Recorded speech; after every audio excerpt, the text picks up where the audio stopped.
Oi, Neide, tudo bom? Oi, Cláudio, tudo Tudo bom? jóia, né?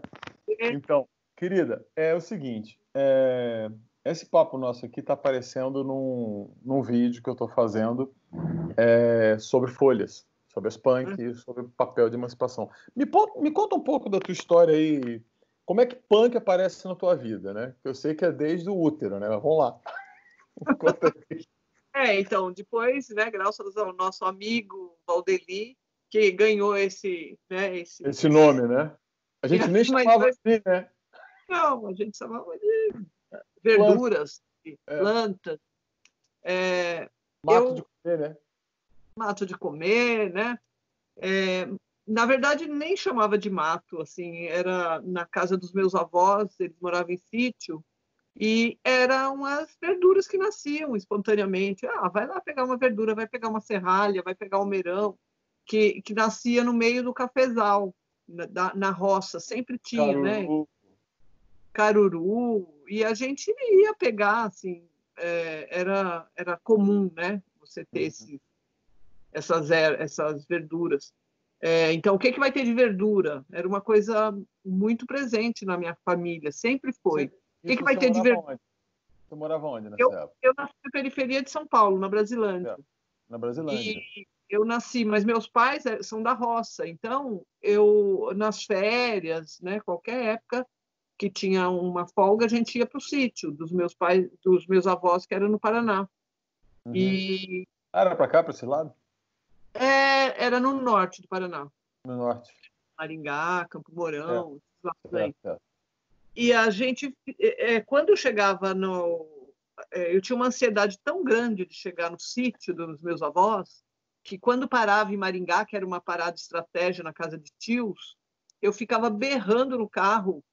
Sempre os parentes tiram sarro de mim, até porque quando eu chegava em Maringá, eu falava: eu quero ir para o Paraná, eu quero ir para o Paraná. Porque para mim, Paraná era só o sítio dos meus avós, era lá que eu queria estar. Porque era para mim, sair da cidade e ir para a cidade não tinha graça nenhuma. Eu queria logo, que não queria que minha mãe parasse, eu não queria que eles parassem em Maringá, que era uma cidade. Eu Sim. queria ir para o mato. E essa coisa da verdura sempre teve na casa dos meus avós e na casa dos meus pais uma constante. O que vai ter de verdura?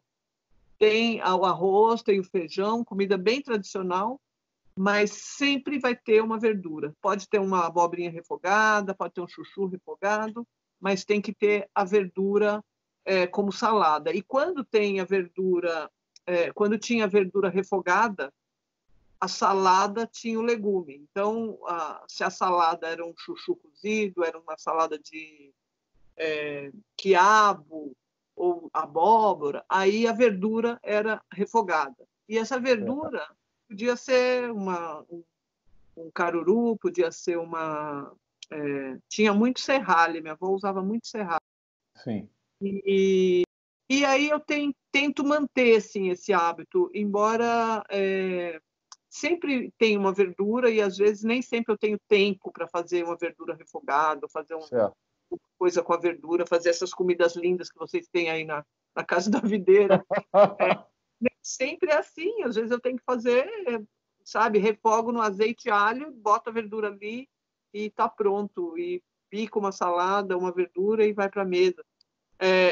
Tem no meu quintal é, algumas verduras, então sempre é, temperos, principalmente. Tenho dois temperos que considerados não convencionais e que eu uso muito e que não faltam, que é Quais são? a salsa do Líbano e Aham. a. Então, Isso. essas ervas, elas ficam no meu quintal sem eu precisar plantar, né? Elas vão proliferando ali. Então, sempre a finalização do prato, eu finalizo, assim, jogo umas verduras, porque daí dá aquele contraste de sabor, de cor. Sim, sim. Aqui em casa Então, é capsoba. Aqui em casa é capsoba, Maria Gondoc. Aqui. então, nasce dos vasos também. Eu tenho uma história muito interessante com capsoba, Ah, que eu que introduzi ela aqui na Lapa. Eu tinha uma foi? faxineira. Ah, E aqui não existia. Ela vivia me perguntando: não tem capsoba, mas você conhece tanta coisa e não conhece capsoba? Até que um dia eu falava, não conheço, não faz parte da minha família, lá ninguém tinha, e eu nunca fui apresentada para capsoba, e não tinha. Aí um dia ela me trouxe uma mudinha. Eu lembrei que eu já tinha visto no sítio aquela verdura e tal, mas não era. E meu pai chamava de Maria Gondó, não? bunda mole. Era esse nome. Depois meu pai, bunda mole. Aí, mas não era uma coisa muito presente. E quando ela trouxe, eu deixei no quintal e ela cresceu, desembestou. Porque o bicho vai, né? E eu deixei ela dar flor. Né, os aquênios lá que voaram. E depois de um tempo eu comecei a ver aqui ao redor que nunca tinha visto. E aí agora já tem. Então, num raio até grandinho, assim, sabe? Que ela começou a nascer, mas não tinha aqui. Porque eu conhecia todas as ervas, assim. Não, você dizendo que não tinha, porque não tinha mesmo, porque você... Não, assim, porque... até vou chegar na Punk na City daqui a pouco, mas eu queria voltar um pouquinho numa pergunta para você. Teve algum momento, assim, porque a vida de classe média acabou seguindo, né? Ou seja, estudou, fez faculdade, né? Teve algum momento que, por um acaso, assim, essa relação com as plantas ficou mais... Porque você fazia nutrição, né, cara? E você não caiu no nutricionismo, que é um negócio fantástico, né? Você nunca foi isso, né? Você teve algum momento, assim, que você falou, não, vou ser clínica, nutricionista, né? Ou... Assim que eu me formei, eu fui trabalhar no Hospital das Clínicas. Certo. E aí foi interessante, porque existia uma cozinha experimental lá e eu estava doida para ir para a cozinha experimental. Mas botaram num outro departamento que não... Nada a ver. Não consegui. Foi um fracasso para mim, assim. Não consegui ficar no hospital. Fiquei 3 meses e depois disso... teve até momento que eu atendi em consultório, mas também me aborrecia muito quando as pessoas queriam um cardápio para pregar na geladeira e eu sei que não é assim que funciona. E que a mudança tem que ser mudar a vida, mudar como você... Não adianta você falar, e muita gente queria isso. Não adianta você me falar isso, me dê um cardápio que eu prego na geladeira, minha empregada faz. Me dá um remédio que acabe com as minhas dores, né, cara? Me dá uma ceia que vai me emagrecer, né? Que sei lá o quê. Marcos também, meu marido como médico, também acontece muito isso em consultório. Sim. Não, mas como que é a sua vida? Como que você trabalha? Em que ambiente? Não, eu só quero que o senhor me dê um remédio para passar isso. Não é assim que funciona. Bom, mas também não deu muito certo trabalhar como nutricionista, mas a maior parte do tempo eu trabalhei em cozinha experimental. Trabalhei no estúdio de cozinha experimental, mas eu sempre tive esse viés de estar olhando e estar escrevendo, pesquisando. Eu escrevi durante 20 anos para a revista Caras sobre ingredientes. Sabe que eu colecionava? Eu colecionava eu detestava, né? Eu detestava Caras. Bom, a única coisa...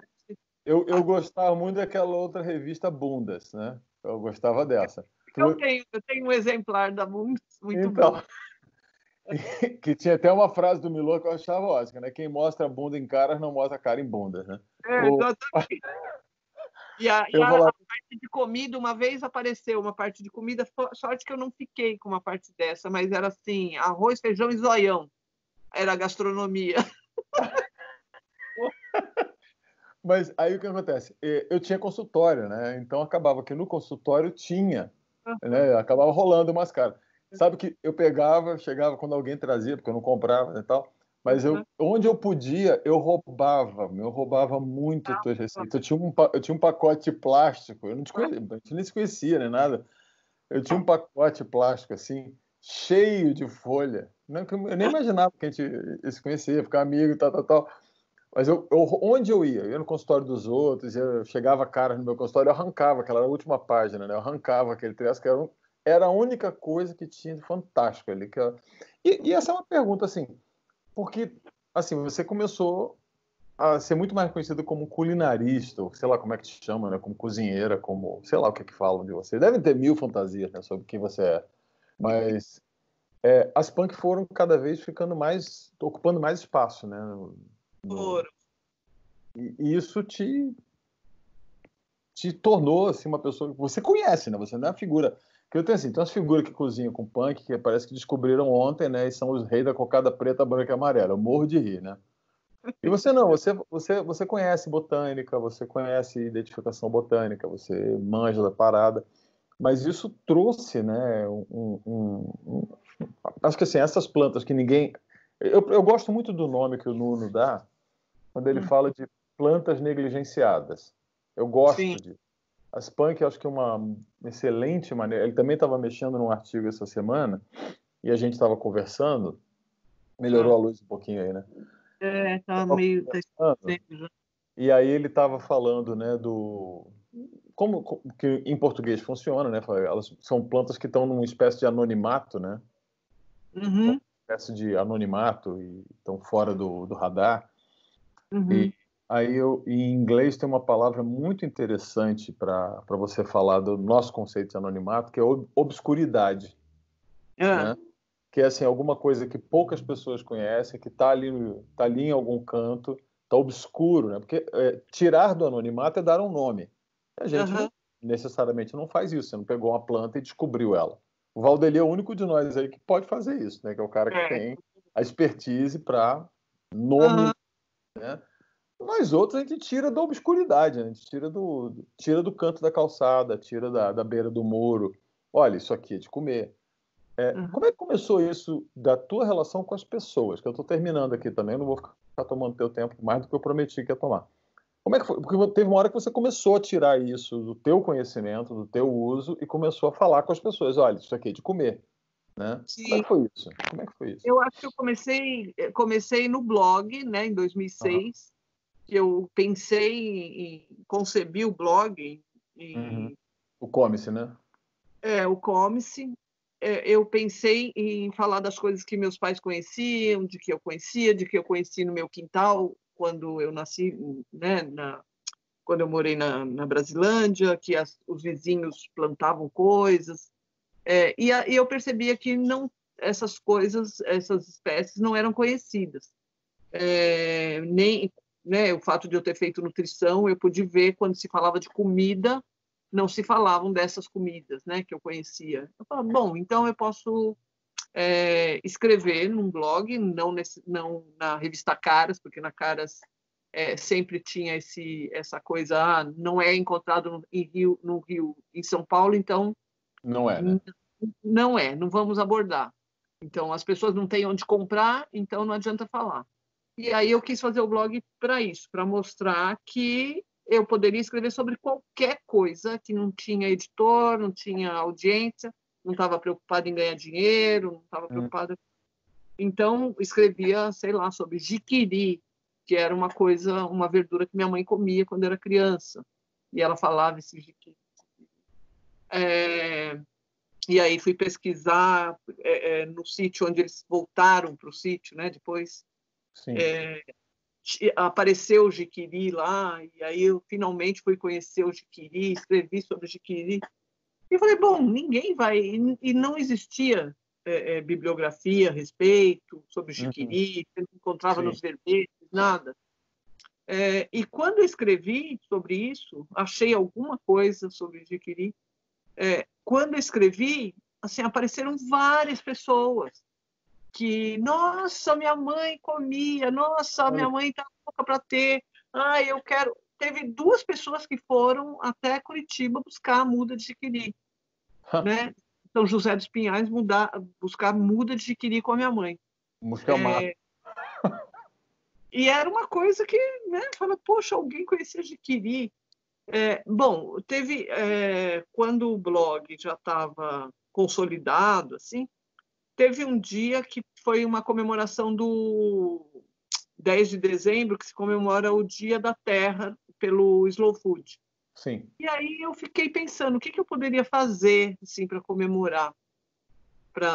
Aí me veio essa ideia, falei, poxa, é uma coisa que eu sempre faço, eu ando pelo meu bairro reconhecendo as coisas, eu faço isso sozinha. E se eu chamasse mais gente para fazer comigo?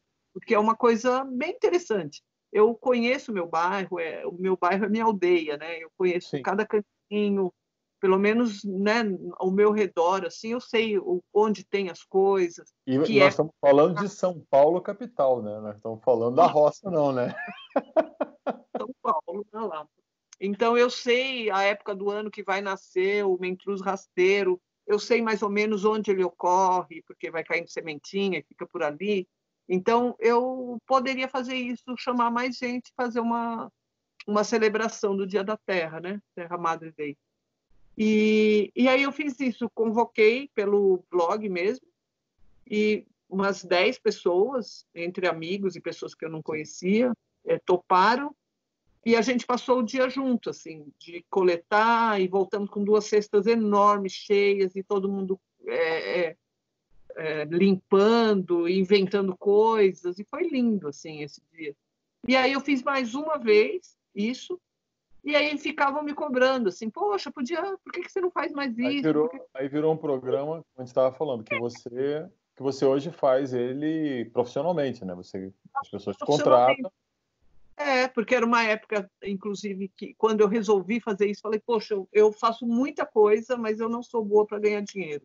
Eu preciso pagar as contas, né? Sim, O que eu lógico. poderia fazer para profissionalmente, né? Eu posso fazer isso. Será que alguém toparia?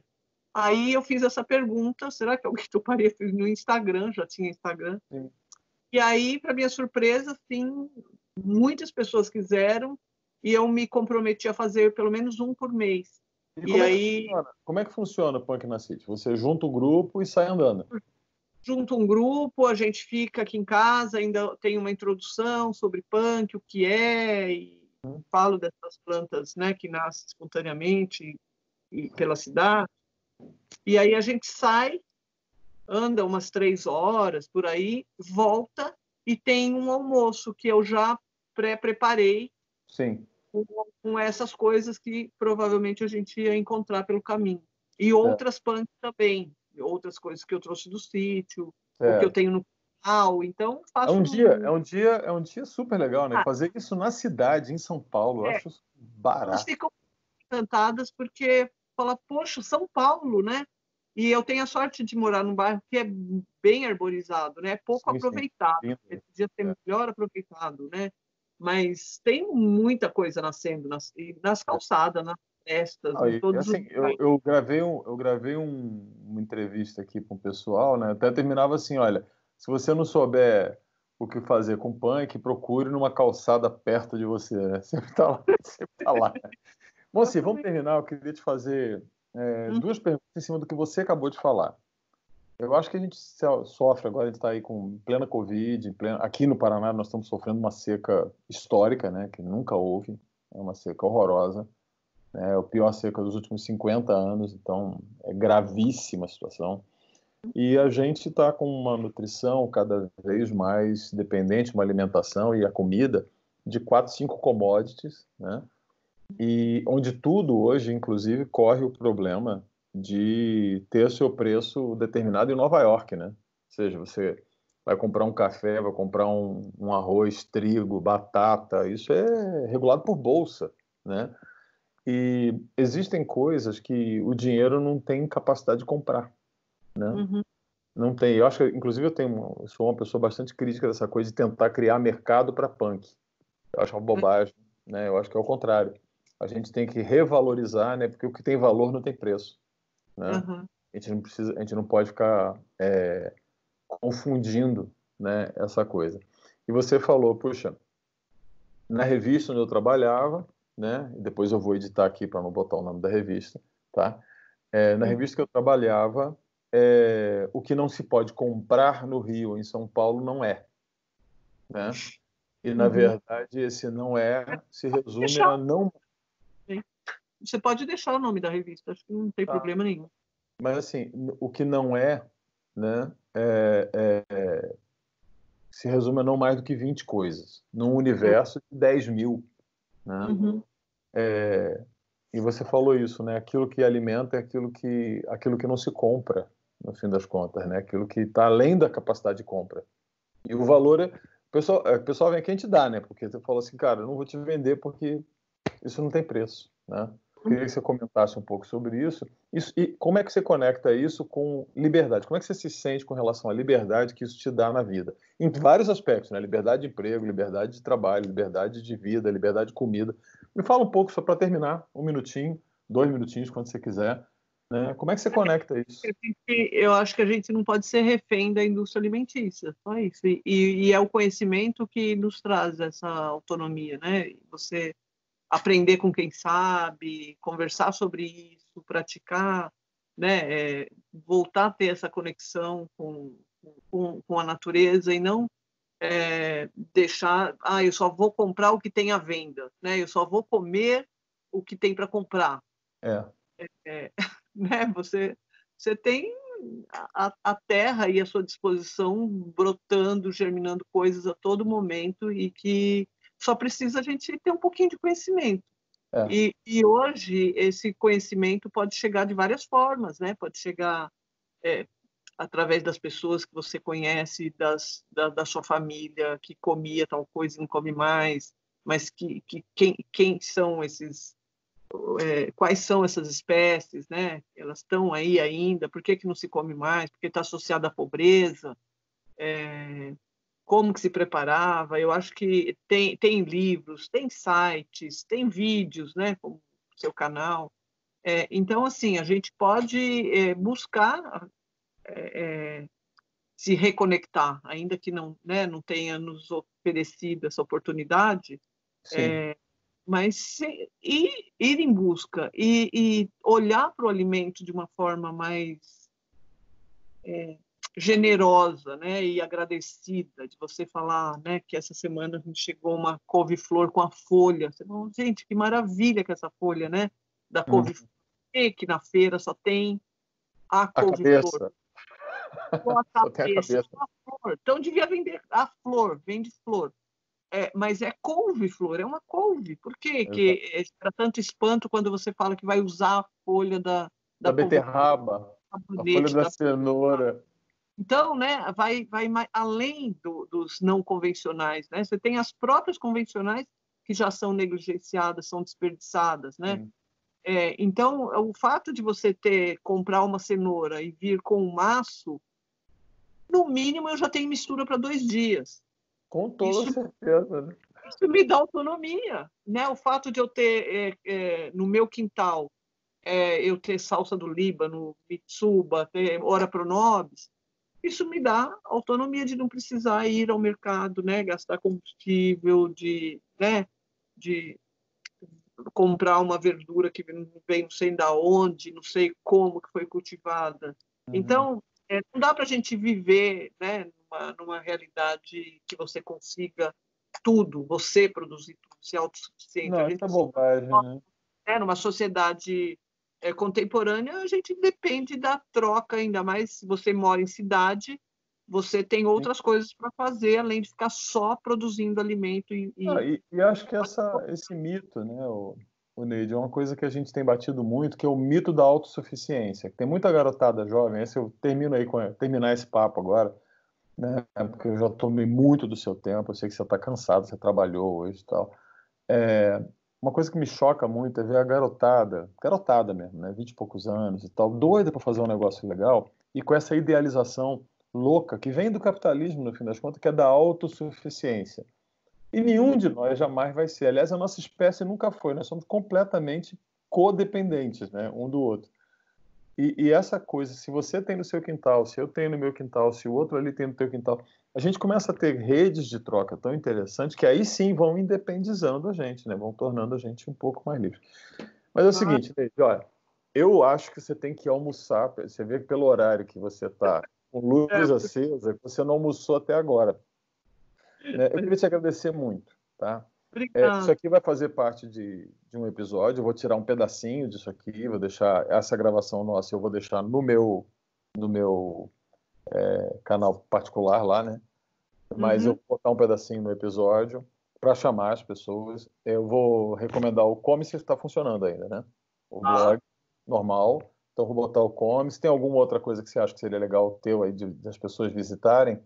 E também, quem estiver em São Paulo, se inscreve no City, na Punk na City, né? Depois que acabar a pandemia. Então, Tá aí, né? tem a coluna no Caderno Paladar, eu escrevo uma vez por mês. Hoje, por exemplo, hoje saiu sobre Tupinambo. Olha, ontem eu fiz um risoto de tupinambo, cara. Ontem fiz com... Maravilhoso, né? Não, tupinambo com tupinambo, aspargo, Major Gomes e ora pronobis. Um risoto ontem. Nossa, Não, tava bom. ele é muito saboroso, né? Então, o blog, eu tenho colocado as coisas que eu publico no blog, não tenho tido muita frequência como já tive no blog, mas o Instagram é mais dinâmico, então eu tenho colocado bastante coisa no O teu Instagram. Instagram é dificílimo de acompanhar, porque eu fico tentando ir na sua velocidade, eu não consigo. Vai publicar coisa legal ali do Dória, vou botar coraçãozinho ali. É Neide Rigo no Instagram, e é isso. Então tá. No meu Instagram tem o meu e-mail, no blog também tem, Aí, olha, e é eu acho isso. assim, você acho que também deu uma oportunidade aqui das pessoas verem que a gente não é um bicho de outro mundo, né? Que a gente é gente normal, que não está arrumado, que não está fazendo nada. E é isso, eu espero muito que as pessoas utilizem isso aqui para falar, cara, eu também posso ser mais livre, né? E ter esse sorriso lindo que você tem. Hoje uma menina aqui perguntou assim, mas como é que é a Neide? Eu falei, ela é assim, oi, tudo bem, como é que vai? E tal, tal, tal, tal, muito tranquila, muito calma e tal. Falei, sim, porque a vida é puxada, tem problema, tem tal, mas se a gente é normal, né? A gente consegue ter uma vida bacana. Muito obrigado, Neide. Tá? Eu que agradeço, Cláudio. Foi um Então, tá. prazer enorme falar com você e mais uma vez parabéns aí pelo trabalho de vocês aí na Casa da Videira, que é um exemplo, uma inspiração para todo mundo. Legal, querida. E Beijão. eu